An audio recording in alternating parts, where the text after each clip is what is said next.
जवाब दीजिए अंदर किशोर में? कुणाल, विपक्ष में तो बिहार में तो चुनाव के दौरान इतनी हिंसक घटनाएं हुई, बाहुबली को किस तरह से मौत के घाट उतारा गया, तमाम ये चुनाव के दौरान ही घटनाएं सामने आई थी ना।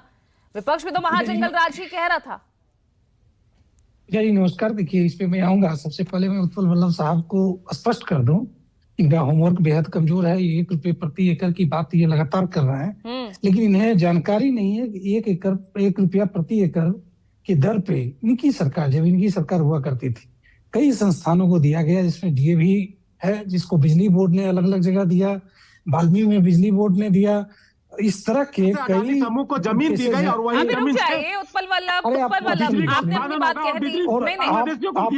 नहीं, आप ऐसे इंटरवीन मत कीजिए, एक बार में एक ही प्रवक्ता बोले प्लीज। उत्पल जी सुनिए, देखिए, जो 1 रुपया प्रति एकड़ की बात है, ये नीति का हिस्सा रहा है और ये जमीन लीज पे दिया गया है। पहले मेदांता को दिया गया, जिस वक्त शायद आपके तेज प्रताप जी या तेजस्वी जी बिहार के हेल्थ मिनिस्टर रहे होंगे, उस वक्त भी मेदांता को बिहार में जयप्रभा मेदांता के लिए तकरीबन 13 एकड़ जमीन उसी 1 रुपया प्रति एकड़ की दर से दिया गया है।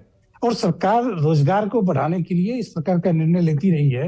और अब तो हमने करीब 13,000 एकड़ जमीन को एक्वायर किया है पूरे बिहार में सेज के लिए, इंडस्ट्रियल एरिया के लिए। चलिए ठीक है, महाजंगल राज पे आइए। बिल्कुल स्पष्ट है किशोर कुणाल, महाजंगल राज पर आइए। विपक्ष तो कहता रह गया महाजंगल राज, महाजंगल राज। देखिए, महाजंगल राज न था न है। बिहार में सुशासन की राज है। और आपने देखा होगा, अपराधी चाहे किसी कास्ट कम्युनिटी का क्यों ना हो, अगर किसी ने अपराध करने का जुर्रत किया है, हिम्मत किया है, तो सरकार उन्हें सलाखों के पीछे भेजने में तनिक भी देर नहीं किया है। चाहे वो किसी दल से जुड़ा हुआ व्यक्ति हो, चाहे गण्यमान्य व्यक्ति हो या आम कार्यकर्ता हो। तो अपराध तो हुए हैं ना, अपराध तो हुए हैं ना, अपराध तो हो रहा है। बदमाश खुलेआम किस तरह से गोलियों से कैसे छलनी कर रहे हैं कारोबारियों को, खुद पुलिसकर्मी वो वहां पर सेफ नजर नहीं आते, उन्हीं के साथ कितने क्राइम केसेस हो गए। पूजा जी, अपराध एक मानवीय प्रवृत्ति है, इसे सुन नहीं किया सकता है, लेकिन यह भी स्पष्ट करना अच्छा, वो तो किसानों की वजह से हो रहे थे ना, यही नेताओं के बयान आ रहे थे ना। क्या सरकार ने कभी किसी अपराधी के साथ पक्षपातीपूर्ण तरीके से उनका ट्रीटमेंट किया है, उनके साथ बचाव किया है, या किसी गैर अपराधी को, किसी सामान्य व्यक्ति को अपराधी घोषित किया है? अगर इस तरह का कोई आंकड़ा आपके पास हो बिहार के संदर्भ में, तो आप उस पर बेशक हमारे साथ डिबेट कर सकती है, मैं उसका जवाब दूंगा।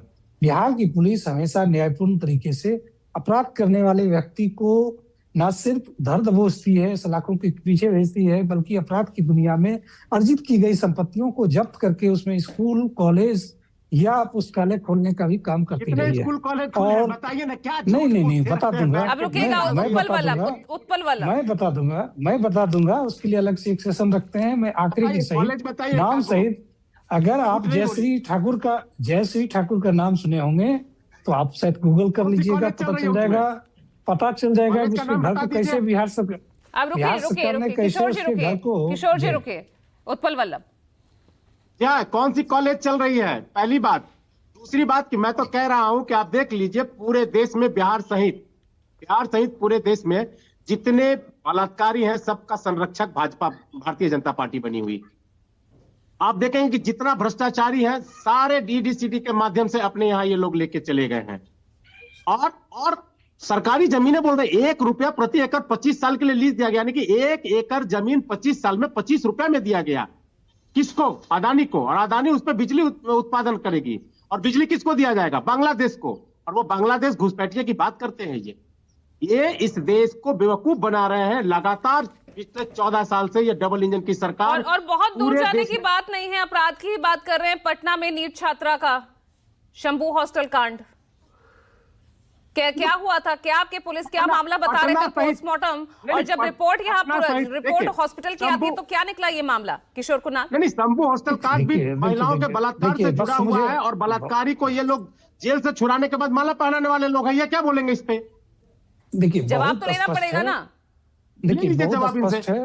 जी बहुत स्पष्ट है।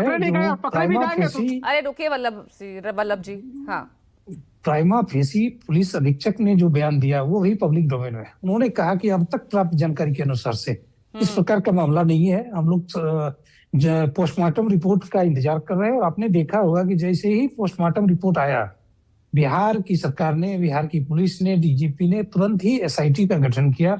और लापरवाही का आरोप प्रशासन पर लग गया।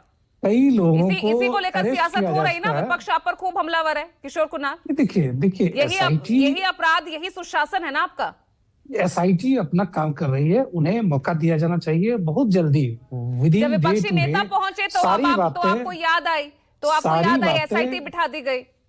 सारी बातें स्पष्ट हो जाएगी। और देखिए ये तो जीता जागता उदाहरण है कि बिहार सरकार या बिहार पुलिस हठ धर्मिता कहीं से नहीं अपनाती है। एसएसपी ने जो भी कहा उसके बाद तुरंत एसआईटी का गठन होना, तुरंत कई लोगों का अरेस्ट होना, यह बताता है कि हम लोग साक्ष्य आधारित ओम प्रकाश जायसवाल, करते तो रहे। यहाँ पर घुसपैठिया सुशासन